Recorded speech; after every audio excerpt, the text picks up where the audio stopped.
I could sit here and spout off a bunch of statistics about coffee drinking and try to explain to you how popular coffee drinking is in our world. And you would already know all of that. We all know that coffee is one of the most popular beverages of choice for people around the world. I fully admit that I am in the minority for not being a coffee drinker, and people always look at me like I have 7 heads when I say that.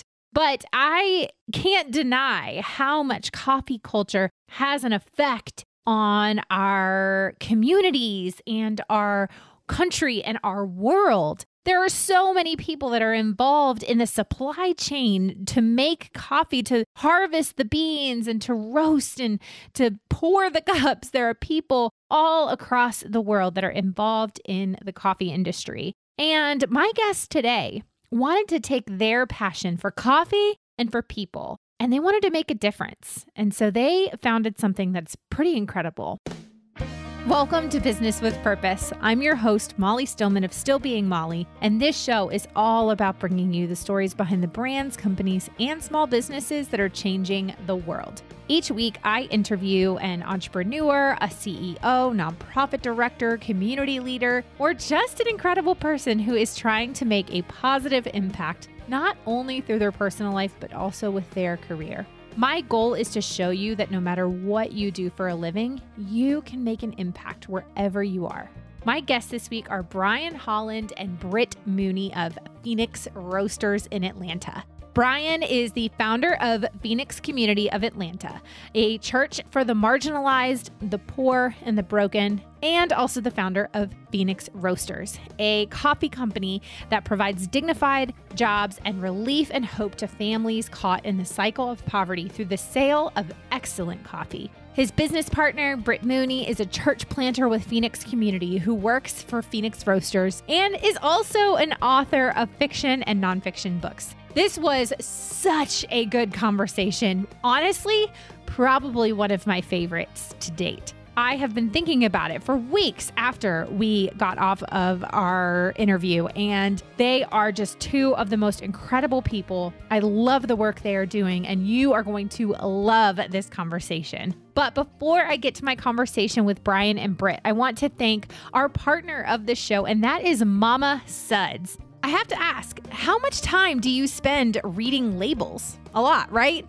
Mama Suds would like to help you take the stress of research out of your life with their truly safe, non-toxic household cleaning collection. They have everything you need to keep your family and your home clean and safe. Now, if you've seen my Instagram stories, you know that I love their laundry soap. I use their household cleaner. I have their hand soap. So good.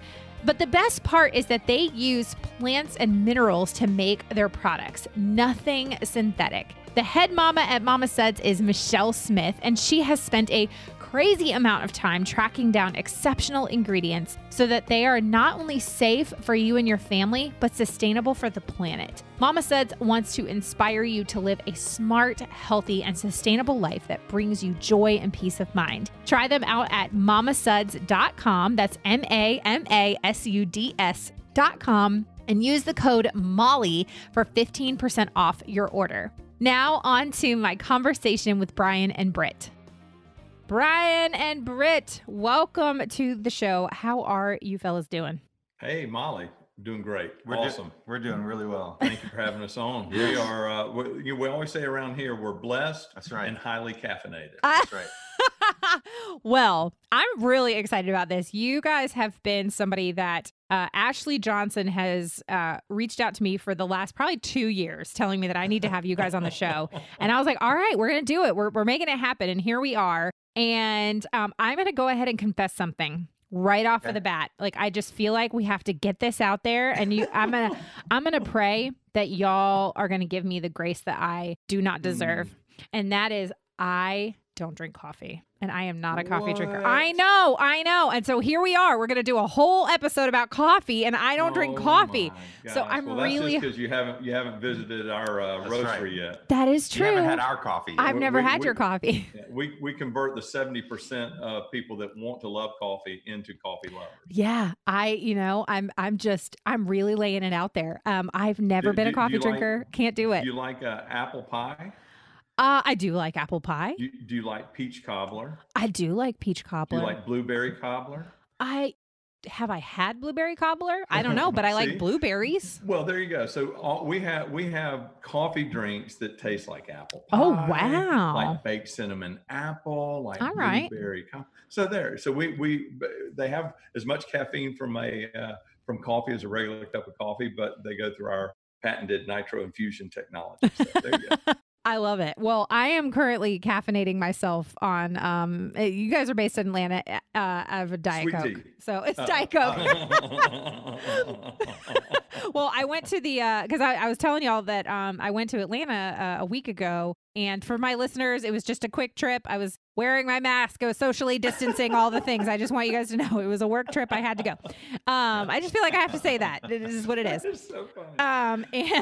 But I was by myself. And so it was the first time I was by myself in 9 months. And so I realized I had an afternoon kind of to myself. And so I'd picked up food from a local sports bar, brought it back to my hotel room, and was watching the Cleveland Browns game because I'm a big Cleveland Browns fan. I'm sorry. And, oh, what?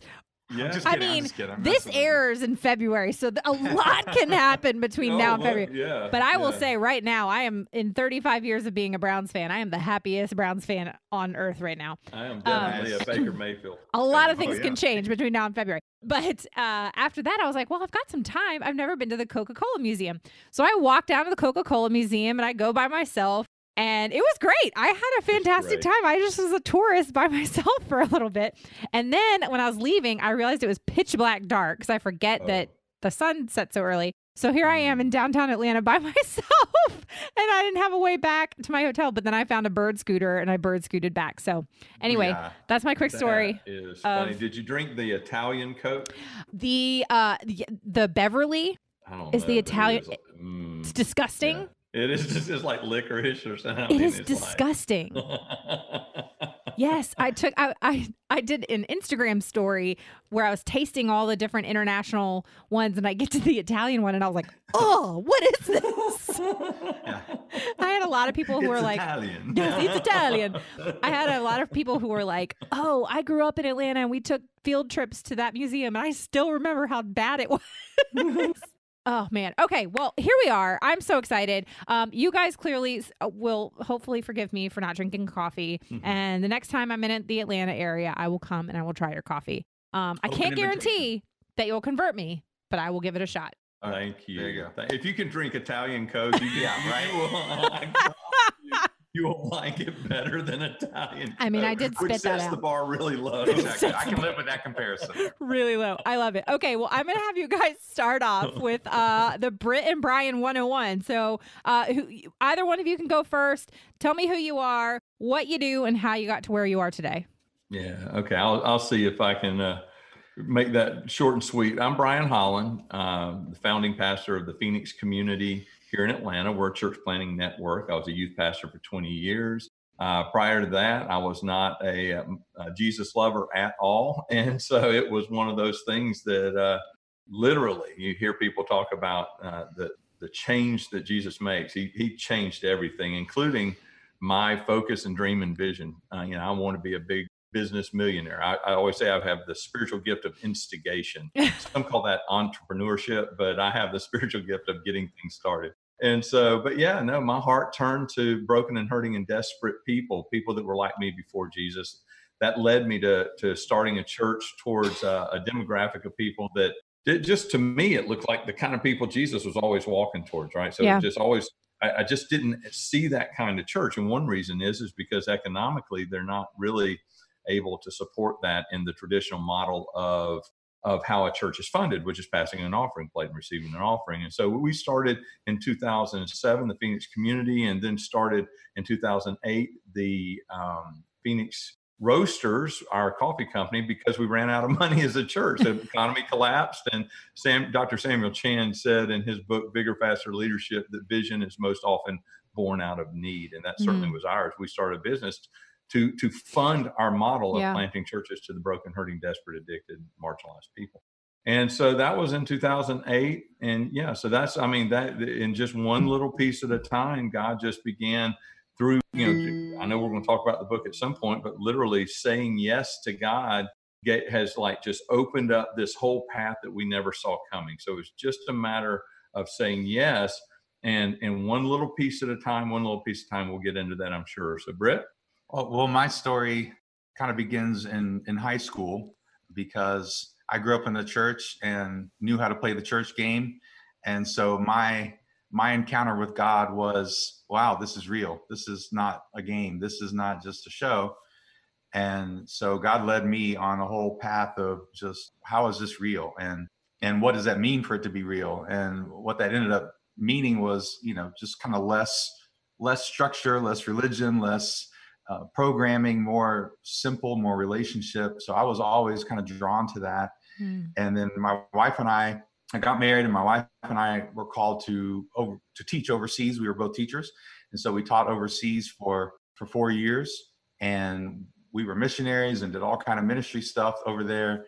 And when God called us back to the U.S., he said, now I want you to live like missionaries in your home country. I want you to go back to your home country and live like missionaries there. Now that you know what it means to live as a stranger in a strange land, now go do that in your own country. And so with that kind of call, we did all sorts of different things. And as one season kind of started to end, I've known Brian for a long time. He was both little sisters. He was their youth pastor, and we always had a great relationship. And Brian knows everybody. I'm not saying that like I'm special. Brian knows like everybody. He is special. But I knew what he was doing with Phoenix. We had kept up with that, and my sister and my brother-in-law had led worship here for a while, and both sisters and both brother-in-laws led worship, and so we were connected. And so when that sort of season of what my wife and I were doing at the time kind of came to an end, and we were looking around about what to do, we were like, well, the closest thing that we see that is in line with what we're called to is what Brian's doing. The whole bivocational thing, the whole relational thing, the whole, going to the broken and the hurting and reaching out was all stuff that we really connected with. And then, of course, just the stories that Brian has been telling for years. And now that we're a part of the stories, I have a background in writing. I've written novels and articles and blogs. So I ended up being the one who wrote the book about all these stories that people have told us and Brian for years. You got to write a book. These are some amazing stories. And so now here we are, and we're still living the dream, right? It is a dream. It really is. But it is, it's kind of one page at a time. We look back and there's a story there. Yeah. And when you walk with Lord, Proverbs 16:9 says, a man plans his steps, but the Lord directs his path, right? So for the longest time, all we could muster up enough energy for was one day, one step at a time. And then all of a sudden, Britt came along, and his talents and gifts. Again, I'm an initiator, an instigator, a starter. But I said, Britt, if you don't write it, it'll never get written. Everybody says we got to write it. So, well, there's a lot that I want to unpack there, but real quick, because we haven't said that yet. So you wrote a book. What's it called? How can people get it? We're going to throw that out there right off the bat. Okay, sure. The book is called Say Yes: How God-Sized Dreams Take Flight. And the whole purpose of the book, as we started to tell our story, we didn't just want to tell our story, because we believe everyone is invited into God's story. Right. And so we wanted to tell our story as a bridge to say, you are probably not called to start a coffee company. You're probably not called to plant a church. You're probably not called to, go overseas or whatever, all the stories that we have, but you are called to say yes to God about something. God has called you to something. So we use our story and Brian's story and then our story as the Phoenix community of Atlanta and Phoenix Roasters as kind of a bridge and a stepping off point to ask the reader, like, what's God telling you, and so that's why it's called Say Yes, because saying yes is what's going to unlock anything that God wants to do in your life. That's what's going to unlock the joy, the peace, the excitement, the danger, the risk. Like, it's going to unlock a lot of things. And so we kind of unpack that throughout the book, using our story as an example. So here's a question. If you knew, if you had a choice of going down a path where you knew every single step along the way and where it was going to definitely end, yet God was not going to be with you, or you had a choice of going down a path where you weren't sure what tomorrow would bring and you weren't sure exactly what it would look like, but you knew that God was going to be with you, which would you choose, right? So it's kind of an interesting riddle. Like, my control issue is, well, I want to know where it's going to end. I want to know where it's going to go. I want to know how I'm going to get there. I want to know this, that, and the other. And people are like, wow, you got the coolest story. You got church and coffee and you got, oh man, that's so. And I'm like, man, I didn't get into this to get into coffee. I didn't get into this to know that the plight of the coffee farmer. And now more than ever with the COVID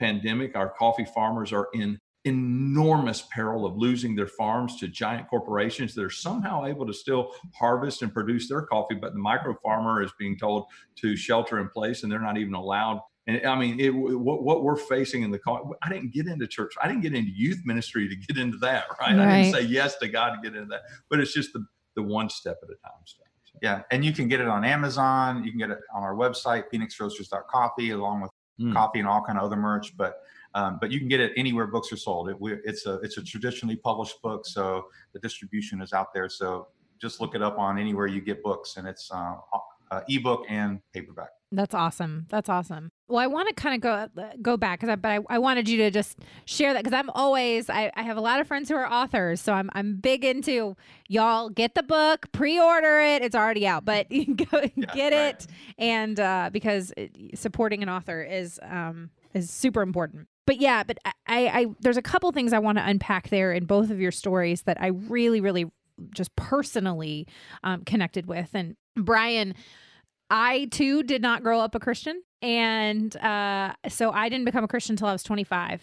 And so I very much connect with that part of your story, because that is a big part of my heart is I say this all the time. I'm like, look, y'all, if God can do it for me, like he can do it for anybody, because I was as far from the Lord as you can get. And he transformed everything for me. And I look at who I was 10 years ago versus who I am now, and it's two completely different people. I'm still, that's like why my blog is called Still Being Molly. I'm still me. I'm still the person God created me to be. I'm just actually walking in that calling and in that purpose now. And where I wasn't before, I was trying to do my own thing. I was like, I'm fine. I don't need any help. I don't need God. Which God's like, that's hilarious. You're adorable. And Britt, my husband, kind of did the same thing in that, like, he grew up Southern Baptist, missed 5 Sundays of church his entire life. He played every instrument on the worship team and in the youth group, and he was at church on Sunday morning, Sunday night, Wednesday night, Friday night,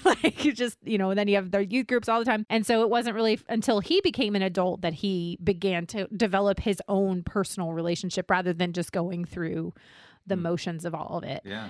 And so that in and of itself is just like, oh, yes, I totally get that story and how God uses those stories for so many great things. But in particular is just this idea, and then you wrote a whole book on it, obviously, but this is a very unique idea. And I think we are in a time in our culture that I think this notion of saying yes when you don't know the outcome, or taking one step forward when you don't know what's on the other side, is a needed concept, while also I think a very foreign concept for some people. And I'm doing a study right now. This year, I'm in Bible Study Fellowship, BSF, for people that don't know what that is. And we're going through the book of Genesis. And for the past 2 months, month and a half, we've been just slowly chugging through Abraham's story. And when you're really taking that time to slow down and marinate in scripture, there's so many things that just, you can read the same story 50 times and all of a sudden you're like, I've never noticed that. But man, if Abraham's story is not the epitome of the saying yes when you have absolutely no idea what's going to happen, or realizing that you cannot possibly do on your own this thing that God has called you to, I don't know what is. Yeah, here's the thing about Abraham. Remember, Abraham is the father of our faith. Mm-hmm. That's what the Bible calls. He's the father of faith. And the New Testament always refers back to Abraham and his faith. So Abraham was told two things. Number one, Abraham was told, if you go, I'll bless you. Right. But I won't tell you exactly where you're going. Right. Until you get there. And that's the same thing we're told. We're told, if you say yes, you'll be blessed. Yep. I just won't tell you exactly where or how. All you've got is this first step. That's all you've got. And so that was exactly our leadership team, because we had come to the place where in 2008 that we were either going to shut down the dream of helping the Phoenix people, the broken and hurting, those that are burned up and need to rise up out of the ashes. That's why we have the name the Phoenix community. That's why we have the name Phoenix Roasters. It's the specific demographic of people Jesus was always attracted to, the people that were on the verge of exploding out of death into life. Yeah. And so, we're sitting in our leadership team and we're like, look, the traditional model of funding a church doesn't work on a good day at Phoenix, but all the people in churches that were supporting us because they believed in our model, now they can't afford to support us either. Yeah. So once something's going to have to give, we're going to have to create a new model of funding this dream, or we're going to close. And so we committed to all week long digging through scripture to see what God was up to. And what was ironic was when we came back the next week, we landed on Genesis 12 as our permission to start a business. And we said, okay, so what is the deal with Genesis 12:1? Well, Terah was on his way to Canaan when he stopped. That was the end of Genesis 11 and Genesis 12:1. So God told Abraham to get up and go to the land God would show him. We interpreted that as God's permission to start a business that supported the planting of not just one church, but many churches. Yeah. And we said, okay, so what business? And we went back to Genesis 12:1 and we said, I don't know. It doesn't say in Genesis 12:1 what business. It says just walk faithfully and God will be with you. But it did say something at the end of chapter 11, and that is that Terah was on his way to Canaan when he stopped. And so it's ironic that Abraham pointed his caravan in the way of his father's dream. Mm-hmm. Well, my parents love coffee. And so we just began thinking about businesses that bring people together. You got the beer industry, you make a social contract with somebody when you say, hey, let's grab a beer. Yeah. Britt, let's go grab a beer. And Britt says, yes, then we've made an hour-long social contract. So cigars, okay, grab a cigar. Well, that means you're probably into it for an hour and a half. Or coffee. Well, the monks were brewing the best beer. We're not cool enough for a cigar church. And so we ended up with coffee. And and it was just a great thing. We didn't know what it looked like. And we just kept saying yes, kept saying yes, kept saying yes. Yeah. Oh, man, that's amazing. Now, so I love kind of that origin story. And yeah, I'm telling you, man, scripture is just rich and it has so many different layers that just you can keep peeling them away and they will just keep coming. And it's so almost like it's alive. It's almost like it's a living, breathing thing. It's almost like that this 2,000 plus year old thing is still, relevant today. It's amazing.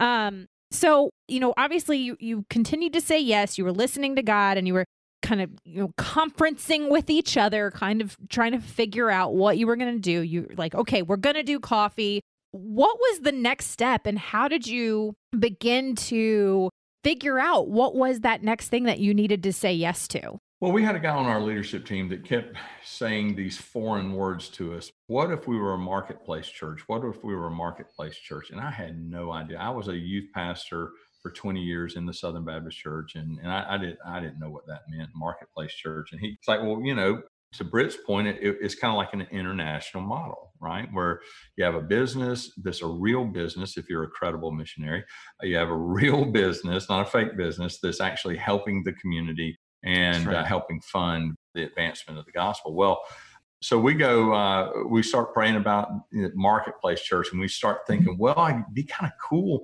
to do like coffee shops instead of churches. And that was back in 2008, coffee shops. And then the economy, just starts getting further and further. We start looking at it, and it's just further and further from being able to open a coffee shop. We couldn't get a loan. There was just no money. It was residential, then it was commercial that collapsed. And so in 2008, I was driving down the road about to deliver paychecks to my two co-pastors who had signed on before the collapse of the market. And at this point, we were getting paid once a month. We would pay all of our bills, and then we would split whatever was left over. In this particular case, as I'm driving down the road, I'm going to deliver 2 monthly paychecks to 2 full-time pastors for less than $1 an hour. And I was broken. I was driving between a Waffle House and a Home Depot, and I just screamed out, God, do you want me to work at Waffle House? I'll do anything. And he said, no, because you'll work all night and you'll do church during the day and you'll ignore your family. And so I looked at Home Depot. I said, you want me to work at Home Depot then? I'll do anything. And I felt like the Lord said, no, you'll work all day, you'll do church all night, and you'll ignore your family. I said, then what do you want from me? And then I heard, I unmistakably, probably not audibly, though I was the only one in the car, so I can't confirm that. But it was unmistakably, I heard God say, it's not in the shop, it's in the bean. And so I pulled over in the Home Depot parking lot. I pulled out a napkin and a pen, which I do a lot of my best note taking on a napkin and a pen. It's true. I'm telling you. Yeah. And I said, Lord, I have no idea what that means. You're going to have to explain that to me. And on that piece of napkin, I drew 3 pictures. I drew a picture of the state of Georgia and a star in Atlanta. I drew a country in the shape of an upside down triangle, and I put a V in there like Venezuela. And then over to the left, I drew a bush, and then I stopped drawing. And so I drove over to our co-pastor Greg's house to deliver that horrible check.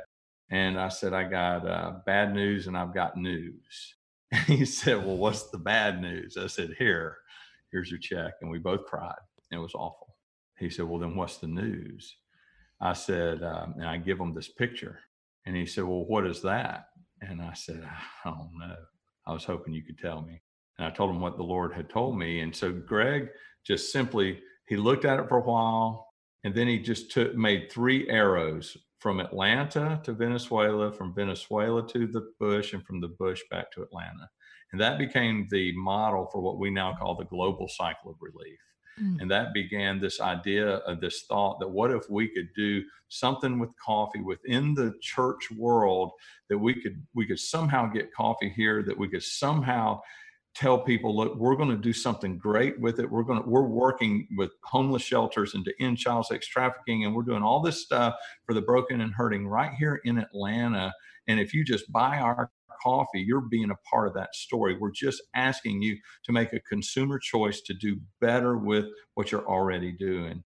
And it got such little traction because we were being blessed by the guys, and I'm going to name drop here, by the guys at Jittery Joe's Coffee in Athens, Georgia. They were great, great guys. Maybe not even believers, but great guys. They let us repackage their coffee and sell it as ours with a little disclaimer that it was produced by them. And that was so generous of them in a time where we couldn't get a church, we couldn't get a business, we couldn't get our families hardly to buy our coffee. And it was, but it was what we started with. And then we started doing fundraisers, and then we started roasting in 2010, an incredible story we may or may not have time for, but it's in the book. It is in the book. The story of how we started roasting our own coffee, and how we met the #1 Latino roaster in the world, who God gave a vision that he would make us America's #1 roaster. It just goes on and on. Well, you're going to have to tell me the story now. So do it. Which one? So the roaster story? Yeah, do it. Tell the roaster story. Oh man. So 2008, like I said, it's not in the shop, it's in the bean.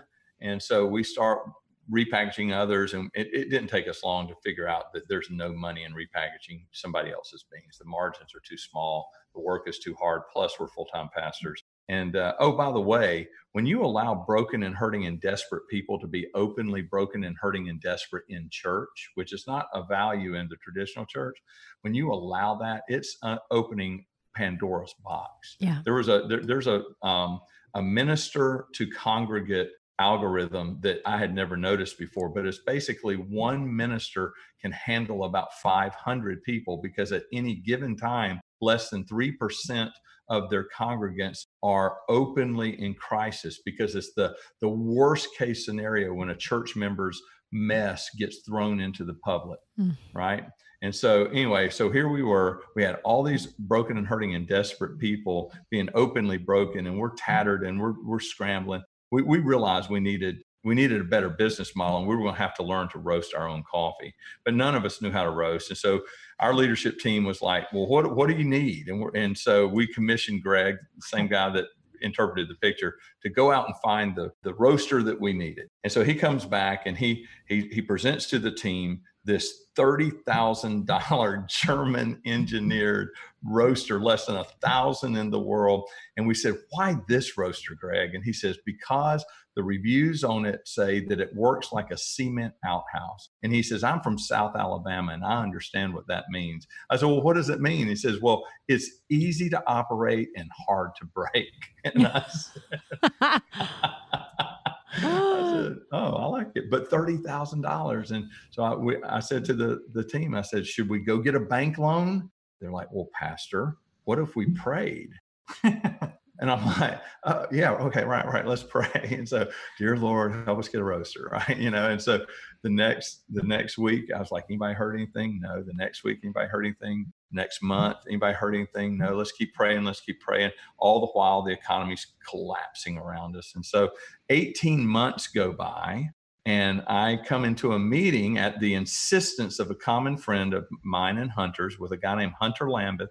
We, in April of 2010, sit down in a Starbucks in Duluth, Georgia, where we planted our church in a little pizza tavern down the road.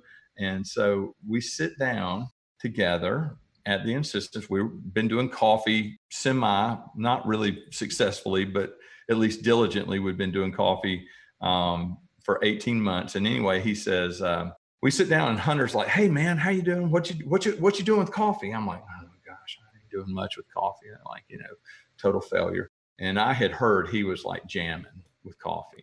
I'm like, well, what are you doing? And he said, well, he was a Young Life missionary, and he got his start in Nicaragua.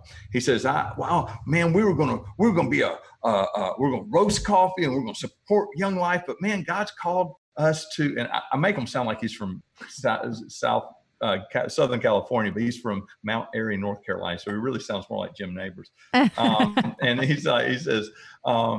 says, we're going to roast coffee and support Young Life. But man, I've been called to Israel to start Young Life on the West Bank. And I'm like, oh, wow. And so he says, so tell me again what you want to do with coffee. And I said, man, I want to be a coffee roasting church that uses the revenue from coffee roasting to plant churches to the broken, the hurting, the desperate and addicted, the marginalized, the under-resourced, the broken up and burn up that need to rise up out of the ashes. You can say, he goes, man, that is awesome. Do you have a roaster? And I'm like, no. We've been praying for a roaster for about 18 months. And he goes, weird. I got a roaster. I've been holding it for a friend for the last 18 months. And I said, well, see, the thing is, it's a specific, very rare roaster we're looking for. It's a Probat L12, handcrafted, German engineered, made in Memphis roaster, every bolt hand screwed. He goes, man, I don't know what kind of roaster it is. It's just 4 miles up the road from here. You want to go look at it? And I went, yeah, I think we ought to. And so we drove up to the Mall of Georgia and lifted the door on a U-Haul storage unit, and there sat a Probat L12 handcrafted, German engineered, made in Memphis roaster. The exact roaster had been sitting in our same city for the exact amount of time we've been praying for it the entire time. I am speechless. That's I know. Unbelievable. Then he said in classic Mount Airy fashion, you want to go meet the farmers that own it? They're in Nicaragua. Their father had been executed by Daniel Ortega when Ortega came back into power in the 2000s. And so they had to close up their entire roasting process in Northern California. They sent all of their equipment to their one and only American Christian friend that they trusted in Atlanta, Georgia. So it got shipped from Northern California all the way to Atlanta, Georgia, where it sat in a U-Haul storage unit the entire time we were praying for it. That's unbelievable. Absolutely unbelievable. Such an amazing story. And just, I mean, evidence of God being all over this. Like the coincidence of that is just, it's not a coincidence. Right. Thank The you. chances of that. That's unbelievable. It's unbelievable. And so you began that cycle, and that's been at the heart of what you guys do, is this cycle of relief. And the other thing that you guys are really passionate about is this idea of coffee that matters. Can you talk a little bit about that philosophy and how that has been really woven in and kind of roasted in? See what I did there? Roasted in to your culture and philosophy. I'm going to let Britt talk to that. And here's why. I mean, I can talk about it all day, but Britt came to us at a time where we were just starting to get out there in the conference world, the Christian leadership world, like Catalyst and Orange and Passion Conference. And so Britt has been tasked, because of his specific giftedness, with communicating with all these churches and all these people that we come in contact. It's our number one goal in these conferences, to get contacts. Molly, contacts are king, right? That is the name of the game, is to get contacts. So Britt has had so many interactions with people that have come into contact with our coffee that matters. And Britt, why don't you tell some of those stories that you can think of? Well, again, it goes back to something that was happening at a certain point in time. We were up for a coffee contract with a very large organization, like a fast food restaurant. So we were, scrambling and trying to get the right marketing down. And because of a story that Brian's father told him about, just through stuff that happened at Mercer University, there's a story about Mother Theresa, where there's this businessman who gets on a plane. He's coming from Europe, and he's just made this huge sale, the kind of sale that his commission would just set him up for the rest of his life. Yeah. And, so he's getting on this plane, coming back home to America, and Mother Theresa sits next to him on the plane. And Mother Theresa kind of touches his arm. And of course, he's kind of, that was pre-COVID. Yeah, pre-COVID. But Mother Theresa just kind of touches his arm, and he knows it's Mother Theresa, right? Like, how do you not know that's who that is? And so she sits next to him. He doesn't say anything. And she introduces the conversation by saying, well, young man or son or something, what do you do that matters? That was her first question to this man. And he couldn't answer her. He couldn't, even though he just made this multi-million-dollar deal, he couldn't answer her what he did in his life that actually mattered. And it totally changed his life, because he comes back to America, and because of his contact somewhere with Mercer University, president of Mercer, he starts this Mercer on Mission project, where he took students at the college and took their skills, and if they were in medicine or whatever, they did medical things or whatever their skills were, he would use that somewhere in the world to help with missions, right? So Brian took that idea and he says, well, people want to matter. People want to do things that matter. And this gives us purpose. It gives us meaning, and gives our life meaning. And so he came up with coffee that matters. And so when we say coffee that matters, it's really a pretty genius thing to say, because we put it on everything, and people will invariably ask, how does it matter? You say, and something I started saying at conferences, I was like, just so you know, all we have today is amazing coffee that's changing the world. That's all we have to give you. And then they'll look at me and they go, well, how is it changing the world? Which I find interesting, because they don't say, well, how is it amazing coffee? What they say is, how is it changing the world? That's what they really want to know. And then you can start to say, well, we pay our farmers directly. And there's all kinds of stories, like Brian was saying, that from these guys. And then when I got involved, there's just one step after another where God led us into ways for it to matter. And that's one thing that happens when you let God tell your story. When you enter God's story, he's going to lead you into things that matter, Yep. not just to you, but to others. He's going to lead you into things because he loves everybody, and he loves everybody equally, from the top to the bottom. And there's no top to the bottom to him, by the way. It's just all, he just loves everybody. And so he's going to lead you into things that matter. And so when we talk about our relationship with our farmers, I was in Boston at a Coffee is Mission conference. So they had the specialty coffee expo in Boston a year or two ago in the spring. And Wes Patterson, our roaster, he and I went, and, and we go to this Coffee is Mission conference that was the day before. And they had this panel of these bigger name than us, missional coffee guys up there.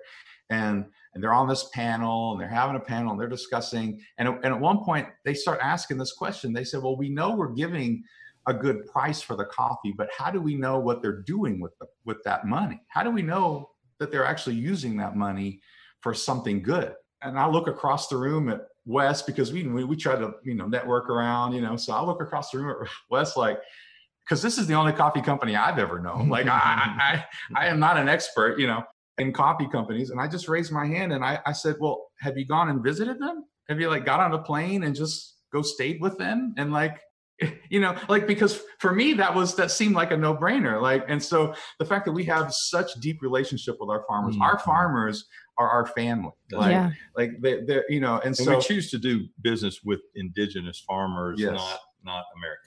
Yeah. So we deal with them directly. And how does the coffee matter? Well, we pay our farmers, because we deal with them directly. We pay them 10 to 20 times more than they would normally get.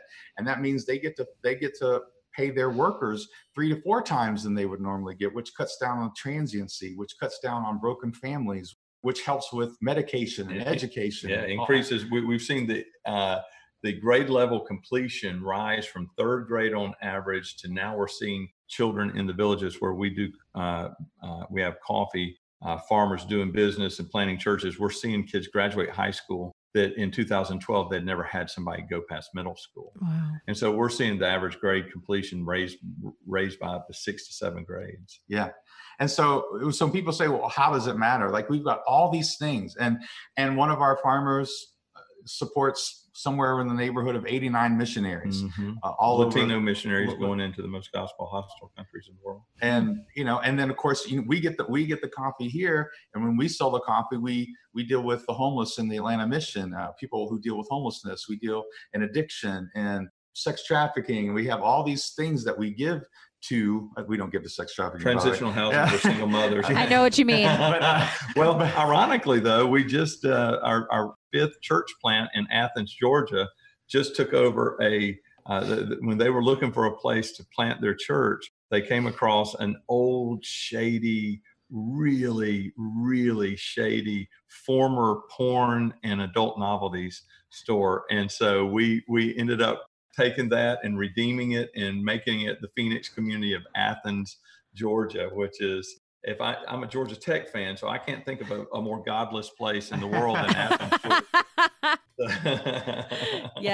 Yes. Oh man, that's absolutely incredible. I mean, just to know all the deep, the intricacies and the way that you're impacting both farmers abroad in addition to your local communities, that's huge. And that really does, I love that story of just, you have this big coffee company that's like, well, how do we know? And it's like, well, just, have you been there? Have you asked them? They didn't answer me, by the way. I just want to say they looked at me like, what do you mean? What are you talking about? And like I said, I thought that was normal. Again, this is normal to me. Yeah. Right.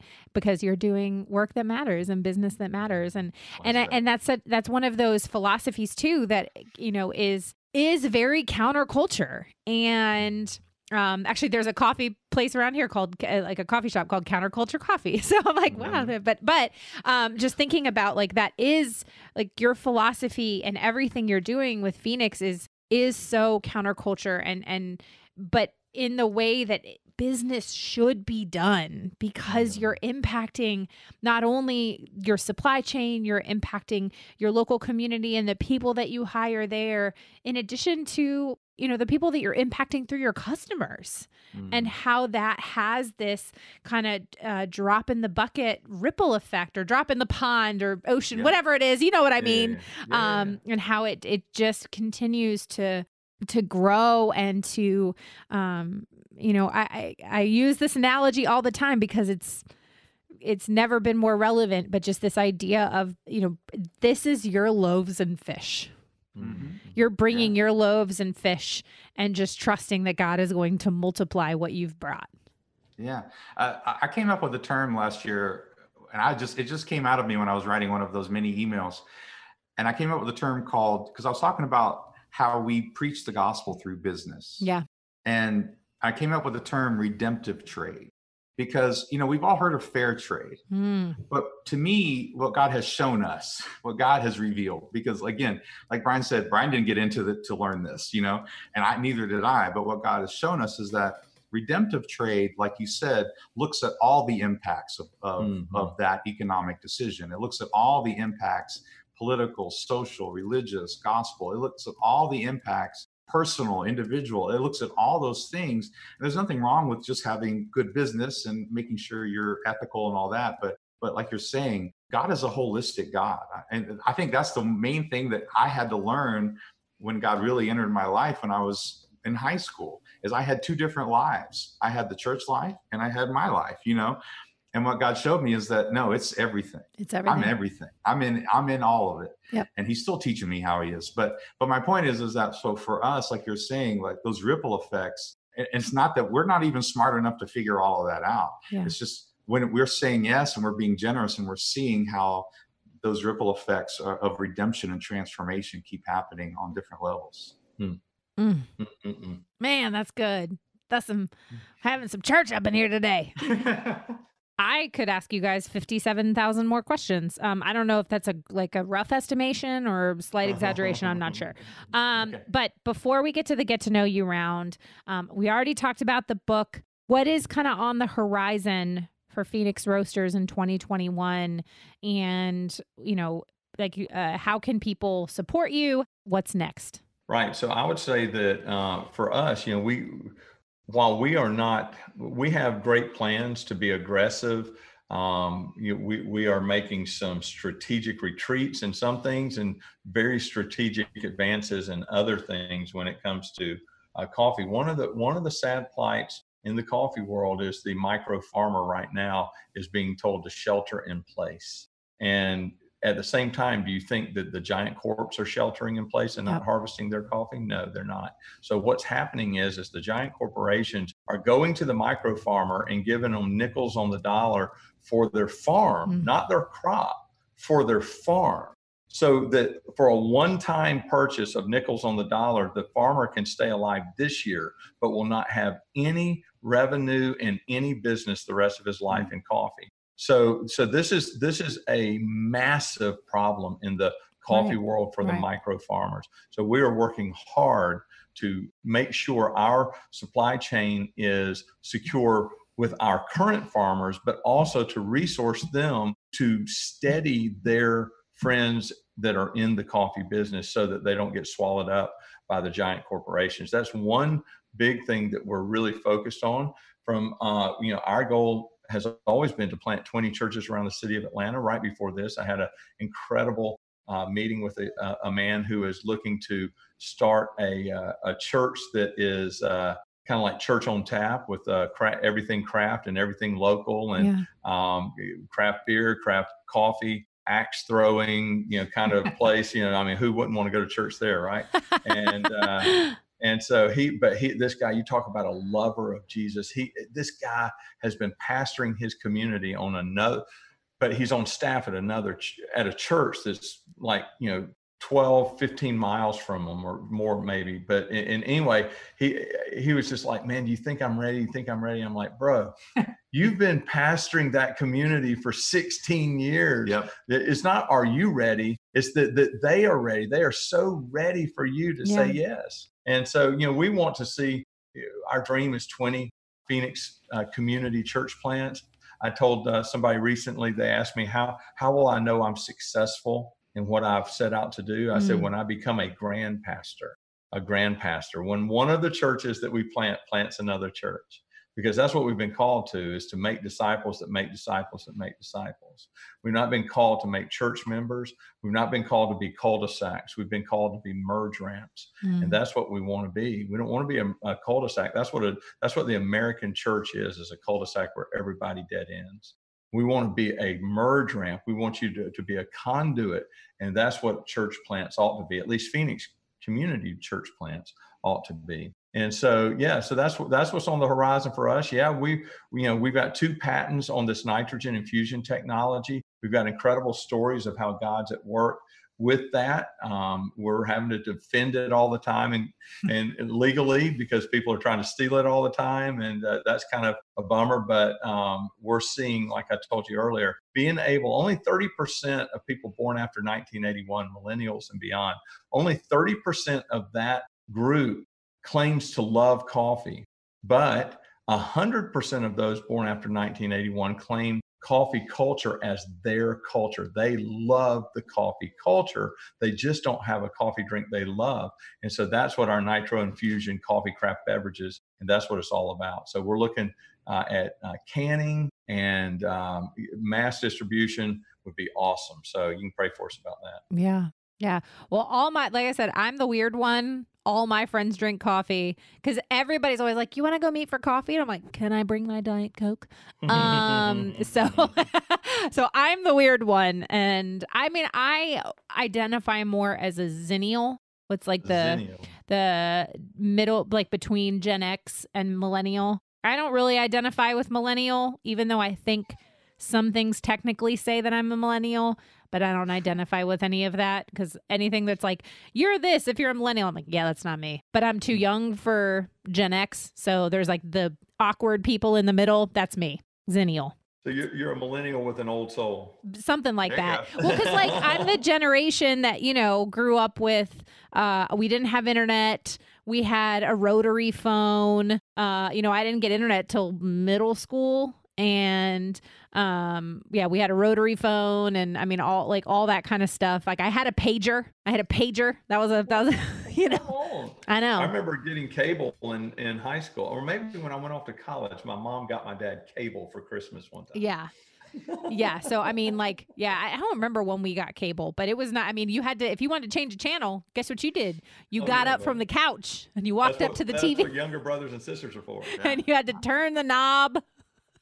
I was the remote. Yeah, exactly. I was the remote. That's exactly. Thank you. My dad was like, turn it, and he would channel surf with me. Yeah. Okay, turn it to 5. Okay, turn it back to 8. Yeah. I mean, he would. Yeah, that was my job. Yeah, I know. And then when you have when we did have internet and it was the dial up and I tell my children all the time, I'm like, y'all don't know the sound that came out of your computer. Oh yeah. When it and then you would take. Don't edit that out. I know. Yeah. You'd take 15 and a half minutes to get on to AOL, and then it'd be like, you've got mail. And then mom would pick up the phone and then kick you off the internet. I'm like, right. This is like not even worth it. Downloading a picture that would take, they would download that picture and it would go, I mean, slow. It would come go really on. slow. And then your mom would pick up the phone in the middle and you're like, oh, I almost had the picture. I know. Oh man. And then you have floppy disks that were like, they fit like a document and a half on them. These massive discs that were like 4 megabytes. The first digital camera I ever had took a floppy disk. Yes. See? Okay. See, we went off on a tangent, but it's whatever. It's fine. Okay. So I'm going to have all of that information as far as how to connect with you guys and find out more in the show notes for the listeners.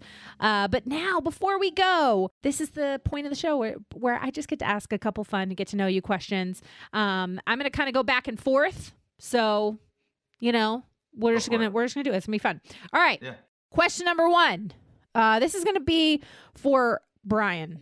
Brian, of all of your pet peeves, which one is the strangest? Hard swallowers. People that swallow hard next to me I get like nothing turns my stomach more and makes me want to vomit in their lap than somebody that goes when they drink. It is awful. It is the worst. Sorry, I might choke on my. Oh. Do not hard swallow around me. I won't. That's really funny. I like it. That is a strange one, but I like it. I can respect that. Okay, Britt, what is something I would never guess about you? Never guess about me. Maybe that I used to have long hair and I was in a heavy metal Christian band in high school. Maybe that. There's probably a lot in there. Yeah. What was the band? Musicals. I don't know. There's a lot in there. I'm weird. What was the band called? Well, yeah, we were like perpetually without a name because we could never find one we liked. We were like Culture Shock, and we were all kind of names, man. The Reflections was one. Reflections? When you say it with a monster truck tone, it sounds I'm really like, Reflections. Reflections. No, Sunday. Yeah. So I mean, Culture Shock was the one that we actually played out with every now and then, but no, it was we could never find a cool name. I'm not saying that's why we. I'm not saying that's why we didn't make it. I'm just saying we had bad names. We had bad horrible names. I mean, the fact that you tried to name a Christian heavy metal band Reflections. That's what people kept saying. They're like, that sounds like a Motown group from the 60s. Not a heavy metal band. I was like, okay, yeah. No. Oh my gosh. I'm actually crying. I have tears like streaming down my face right now. That is hilarious. Oh man. Oh, okay. I'm gonna gather myself. That was really funny. Okay. Okay. Oh, get it together, Molly. All right. Brian, if you were a professional athlete, what would your walk-up song be? Goodness. That song that just gets you hyped up. I am not musical by any stretch. I mean, I guess just in honor of my son, and we was talking about throwing up. We had this weird obsession when he was growing up with watching movies with great puking scenes, and Problem Child 2, and one of the absolute best puking scenes in all of theater is Here Comes the Boom. Yep. And that movie, and so that song, Here Comes the Boom, sticks in my mind because you got this great story in that about the teacher that goes into MMA. And what was the actor's name that was in King of Queens? Kevin something, right? Kevin James. Yeah, he did an amazing job. And Henry Winkler was the teacher, the music teacher. And so I guess Here Comes the Boom in honor of my son. That's a good one. I love it. That's a fantastic answer. Oh man. Okay, Britt. We were getting a little nostalgic, so this is gonna, we're gonna kind of tap into that. What was your favorite show to watch growing up? Oh my gosh. Depends on the era. There was the Tomorrow People when I was young. Tomorrow People. It was a Brian's BBC. It was a BBC sci-fi show that my mother to this day hates. My mother to this day will be like, that was the worst show ever, but you would watch it over and over. That and G.I. Joe. G.I. Joe was when I got a little older and there was G.I. Joe. It was G.I. Joe every afternoon. Yeah, I think all parents have that one show that their kids love that you're like, why? Why do you like this show? I don't understand. Yeah, because my kids are 7 and 4, almost 5. My son's almost 5. And they definitely have a couple shows that they just love. And I'm like, this is the dumbest show. I mean, it's nothing bad about it. Like it's just a kid's show, but I don't understand. Like, I don't understand the allure. Like, they are obsessed with this show called Bluey. And I know a couple of my friends whose kids are also obsessed with it. It's on Disney. It's on the Disney Channel, but it's actually an Australian show. And it's like an Australian animated show. And I can't do an Australian accent, but it's like, oh, Bluey. And I don't know. All the characters have Australian accents. They love it. They crack up. They'll watch it and just belly laugh. And I'll just be like, I don't understand. What is this? What is just like some animated dogs and, speaking in Australian accents? I don't understand. Anyway, so I empathize with your mother because we've all got it. Now that I've seen it when I'm older, because, you get older, you're like, oh my gosh, I can download it, whatever. I can find it somewhere on YouTube or something. And then you watch it when you're an adult, you're like, oh my God, my mother was right. This thing is horrible. Why did I like Call it Tomorrow People. Tomorrow People. I love it. Brian's like, what in the world? They were the next level. I could explain the whole thing, but it's not important. Oh my goodness. But it is personal. But it is personal. I like it. No, I am here for it. Okay. My last question is for both of you. And that is, what does it mean to you to run a business with purpose?